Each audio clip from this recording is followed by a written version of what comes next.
ఇక చూడు రే, ఈసారైనా కేసీఆర్ అసెంబ్లీకి రావాలి, ఆయన సలహాలు సూచనలు మేము స్వీకరిస్తాం అని నల్లగొండ వెంకన్న అంటుండు. కోమటిరెడ్డి వెంకరెడ్డి పటేల్ ఏమంటుండు, కేసీఆర్ ఈసారైనా అసెంబ్లీకి రావాలి, ఆయన జనంత పెద్దమేతరి, ఆయన సలహాలు సూచనలు మేము పాటిస్తాం, అనుభవం గల్లోడు రావాలి, వస్తే మంచిగుంటుంది అని అంటుండు.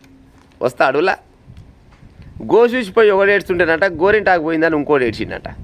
ఆయన బాధ ఆయనకున్నది, బిడ్డ దూరం అయిపోయా, కొడుకు చెప్తుంటలేడా, అల్లుడు ఆగమైపోయాడు, ఎక్కడ పోయాడు, పేపర్లు కూడా అవుపాటు పాడైతలేడు. ఆయన బాధలు ఆయనకున్నాయి. పార్టీ అంతా ఆగమాగం అడివడి అవుతుంది. ఏం చేయాలరా నాయన, ఎంత పని అయిపోయా, మూడోసారి నేనే గెలుస్తా అనుకుంటే పుష్కర గౌరవమైన పాముదల వండబెట్టిరే అని ఆయన బాధ ఆయనకుంటే, ఈసారి ఆయన అసెంబ్లీకి రావాలంటే వస్తాడా?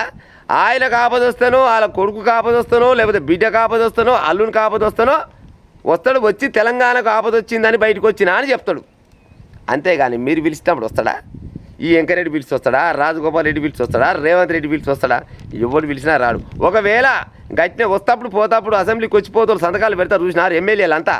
ఇగో నీ పేరు కొట్టేస్తట్టు, మరి నీకు సాయం రోజులే రాకాని మీరు ఒకవేళ నోటీస్ జారీ చేస్తే వచ్చి సంతకం పెట్టి జీతం తీసుకొని పోతారు. అంతేగాని ఇప్పుడంతా ఆయన బయటికి రాడు. ఇంకా ఆయన బయటికి వెళ్ళాలంటే ఇంకా ఏడాదిన్నర తర్వాత అప్పుడు మంచి ముహూర్తం ఉందంట, గప్పుడు వెళ్తాడు. గప్పుడు వెళ్ళి ఒక్కొక్కరు తడాక చూపిస్తా అంటుడు. అప్పటిదాకా జర ఊపుకోవటం ఇంకన్నా, అప్పటిదాకా రాడు ఆయన. నువ్వు పిలిచినా రాడు, ఓళ్ళు పిలిచినా రాడు ఆయన.